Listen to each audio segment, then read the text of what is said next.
बात्या खबर बात्या तित्वा स्कूल बंद घोषणा तेज कि बात्या विषय में संपूर्ण तथ्य जान रखु के कौन हे स्कूल बंद कौटी तार कौन सब रही तांडव रचुवा घूर्णिझड़ तित्वा हाई अलर्ट जारी बंद है स्कूल विमान बातिल घर न बाहर को निर्देश।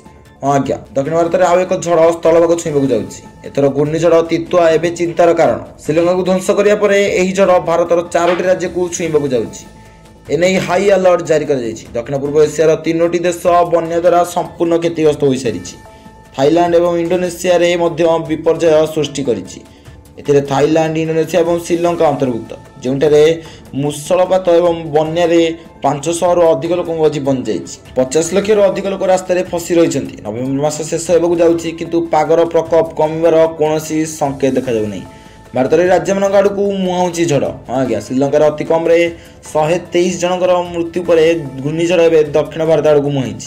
भारतीय पाणीपाग विभाग IMD अनुसार घूर्णिझड़ टिटुआ उत्तर उत्तर पश्चिम दिगरे गति करी नवेम्बर 30 सुधा उत्तर तमिलनाडु पुडुचेरी और संलग्न दक्षिण आंध्र प्रदेश उपकूल निकट में दक्षिण पश्चिम बंगोपसागर में पहुंचबार संभावना रही से तमिलनाडु में स्कूल बंद। घूर्णिझड़ आसवा और पाणीपाग विभाग आगामी 48 घंटा मध्य अत्यंत प्रबल वर्षा और प्रबल पवन बहबार पूर्वानुमान जो चेन्नई विमान बंदर अधिकारी मैंने 54टी निर्धारित विमान उड़ान बातिल करछंती। प्रबल वर्षा सतर्कता मध्य तमिलनाडु में अनेक स्कूल बंद कर विमान यात्रा न करने को परामर्श दी जाएगी।